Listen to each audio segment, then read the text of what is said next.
아버지가 나을 때 연락두절입니다. 112에 한 통의 실종 신고가 들어오면서 시작됐습니다. 네, 이게 지난해 11월 9일이었습니다. 그날 오후에 이 30대 아들이 112에 신고 전화를 했는데 그 아버지가 6일 아침에 집을 나갔는데 그 이후까지 연락이 안 되고 있다라는 내용이었습니다. 이 아들의 아버지는요, 경북 상주시 일대에서 축사를 운영하고 있던 상황이었습니다.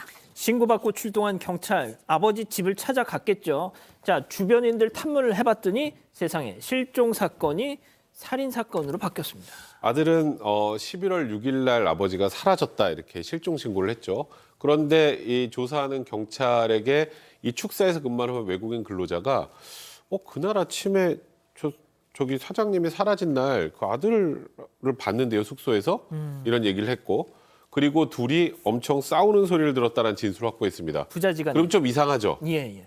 그래서 경찰은 아들을 상대로 수사를 계속 벌였고 결국 아들에게 아버지를 내가 죽였다라는 자백을 받아냈고 긴급 체포를 했습니다. 일단 남성이 그럼 아버지를 도대체 왜 살해했냐? 이 살해 동기와 관련해서 아버지에게 내가 축사를 물려달라고 했더니 욕하고 물건을 던지는 등 아버지가 나에게 모멸감을 줬다. 그래서 근처에 있던 둔기로 우발적으로 살해했다 이렇게 주장을 했습니다.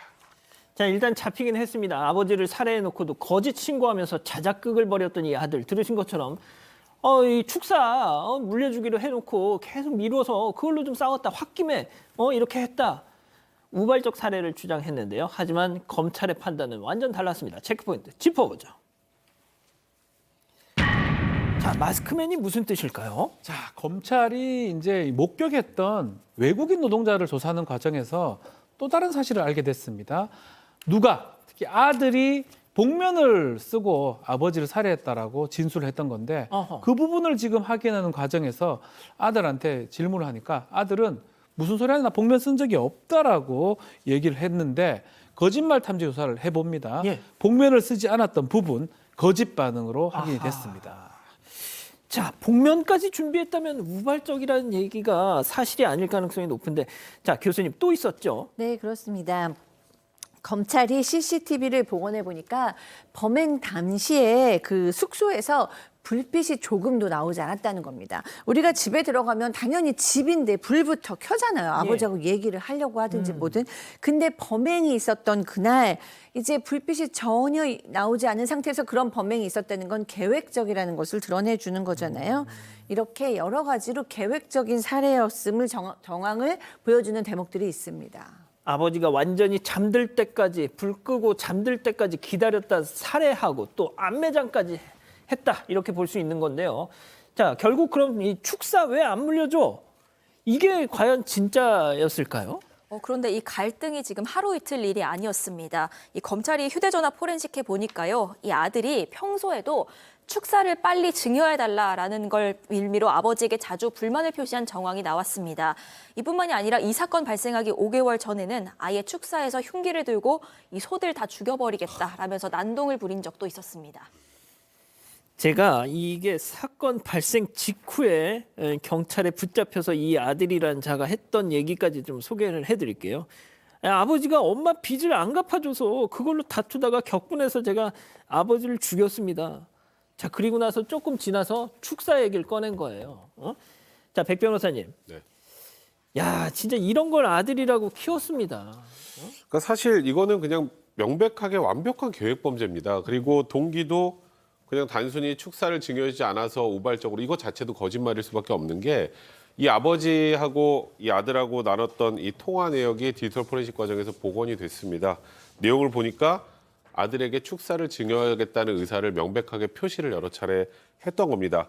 그러니까 내가 재산 다 증여해 줄 거니까 너무 걱정하지 마라, 이런 취지로 수차례 말했던 걸로 확인이 됐는데, 그럼 이 아들은 그 축사 문제로 다투다가 우발적으로 살해했어요는 그럼 거기서부터 말이 안 되는 게 복면 쓰고 잠든 상태에서 아버지 살해한 거잖아요. 예. 처음부터 살해 의사를 명확하게 가지고 들어간 거죠. 그러면 물론 다른 이것도 일부의 또 본인의 동기가 될 수 있겠습니다만 여러 가지 동기가 복합적으로 작용한 잔혹한 살인 사건이었던 것 같습니다. 자, 아버지가 축사 너 같은 놈한테는 절대 안 물려줘도 아니고, 야, 알았어 이 녀석아, 좀만 기다려, 이렇게 수차례 신신당부를 했는데 그 말 믿고 기다렸으면 됐을 텐데 왜 이런 짓을 했을까? 저희가 이 관련 기사며 뭐며 막 아무리 읽어도 저는 도대체 이해가 안 되는 거예요. 네, 지금 검찰에서 통합심리 분석을 했어요. 그래서 지금 이제 검찰에서 나온 결과는 아버지가 평소에 본인을 무시하고 뭐 본인의 노력을 알아주지 않았다라고 얘기를 했고, 그래서 분노나 적개심 등의 부정적인 감정이 늘 쌓여와서 이렇게 범행으로 이어졌다라고 밝혔습니다. 이 얘기는 뭐 이 아들이 사실상 이 아버지가 하는 얘기에 너무 예민해서, 심지어 이제 아까 말했잖아요. 아버지가 나한테 욕하고 물건 던지고 늘 모멸감을 줬다. 그러니까 일종의 망상, 본인이 나는 아버지한테 인정받지 못하고 아무런 재산을 받지 못할 거야라고 생각하는 불안감에서 나오는 망상적인 어떤 사고가 있었다라고 볼 수도 있고요. 또 나아가서는 사실 이제 이 돈을 빨리 받고 싶은 마음에 이런 식으로 과장해서 아버지에 대해서 얘기하고 있는 걸 수 있다는 생각이 듭니다. 자, 검찰은 이 아들을 존속 살해 및 사체 은닉죄로 구속 기소했습니다. 고민 중개사가 왔습니다. 와우! 가족 여러분의 고민 제가 공짜로 중개해 드립니다. 집단 지성의 힘을 모아 고민 중개사 양원호.